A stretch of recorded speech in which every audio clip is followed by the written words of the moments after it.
I was debating whether or not I was going to turn this into a video, do it as a live stream, or just save it for my podcast, or maybe do a combination of all three. But I figured, let me just do a pre-recorded video. I'll talk about it in my podcast, and I might cover it in a live stream. So anyways, before I get into who this person is, let me give you a little bit of backstory. So today I was at work, and then I got sent a tweet by one of my followers asking, did I hear about this shooting that happened in Maryland? And I was like, no. So I decided to throw on my investigative hat and just type in shooting in Maryland on to Google.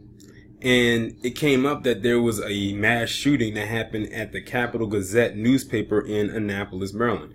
That let me know two things right there. One, the victims were white, and two, the shooter had to be white, because it's Annapolis, Maryland, for you who don't know, is the capital of Maryland. It used to be Baltimore. A lot of people think Baltimore is the capital. It's not anymore, but it used to be. A little fun fact. And I knew the victims had to be white as well, because Annapolis is a very white city.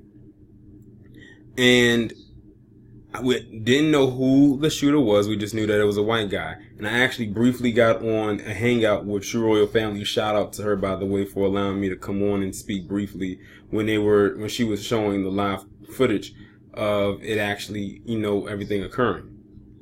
So it said that 5 people are now dead. At first, when they first started happening, it was 4 people, and I guess the 5th one ended up dying from their injuries.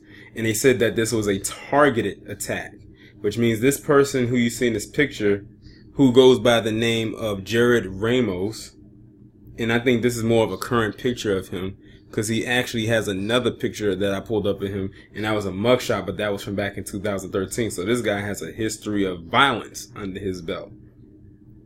And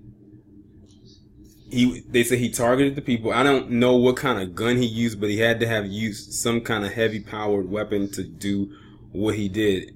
And I noticed that nowhere are they calling this man a terrorist, but I'm not surprised by that either. And the thing is, his last name is Ramos. Now, a lot of people think, oh, because his last name is Ramos, that he must be a Hispanic guy. Well, let me show y'all something. Hold on, let me adjust this right quick. This is his old mugshot from 2013, by the way, March 5th, 2013. Now, if you look right here, it says hair brown, hair length, hairstyle straight, eyes brown, height 5'10", weight 170. It doesn't say anything about the build. Under race, it says white. Ethnicity, non-Hispanic.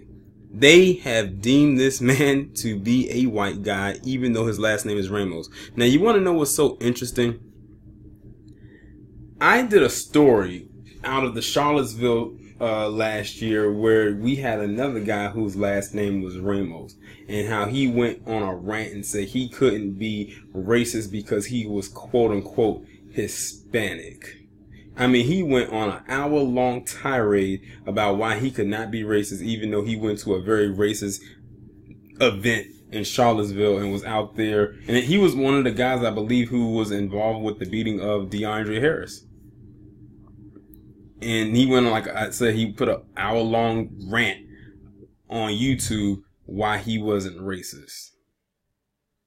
Yet he was at a Klan rally. Let's just call it what it is. That's exactly what the hell it was. A Klan rally. But it is what it is. Now, I don't know what they're going to do with this guy. We know they're not going to call him a terrorist. We know they're not going to deport him, even though his last name is Ramos. But I have seen some comments from the so-called far right and marking him and saying it had to be. We should have known it was a liberal. I'm like, first off, how do you know how this man leans politically? Let me guess, because he shot up an establishment. He had to be a left-leaning political voter.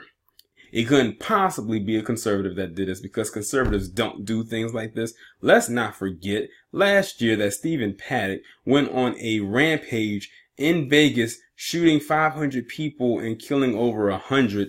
And he was a conservative. He claimed to be a Trump supporter.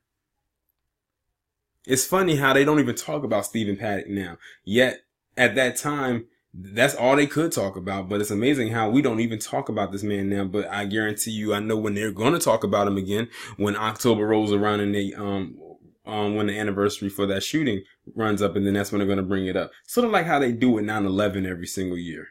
It's funny, they love to bring up tragedies that fall mostly upon them, but when we talk about tragedies that fall upon us, we're supposed to just get over it. Amazing how all of that works. Well, that's fine, because when the anniversary of 9/11 rolls around, I won't feel anything. And when the anniversary of that shooting that happened in Vegas rolls around, I still won't feel a damn thing either. Just like when this rolls around, I won't feel anything. Or all the other school shootings that roll around their anniversaries, I won't feel a thing then either. Because you didn't feel anything when Trayvon Martin was killed. You didn't feel anything when Tamir Rice was killed. You didn't feel anything when John Crawford was killed. You didn't feel anything when Sandra Bland was killed. Yes, she was killed. I don't give a damn what anybody says about it. The woman was killed.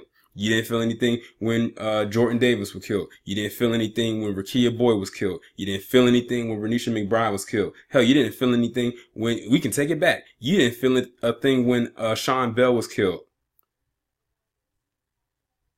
Or what's the girl's name? Latasha Harlins. I can go on and on, but why bother?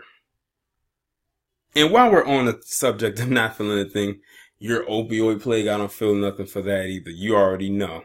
Your opioid plague is what actually triggered me to come up with the phrase. Sorry to go off on a little tangent, but you already know how I feel about certain things when I become passionate. So as far as this guy goes, it is what it is. But before I go, if any of you are familiar with the YouTuber by the name of FouseyTube, doesn't he kind of look like him in this picture right here? I thought that was him. I was like, oh, you got a doppelganger. If I was him, I would lay low. But they got the guy, so he's good. Y'all let me know what you think down in the comments. Like, share, subscribe, and I will talk to you in the next one.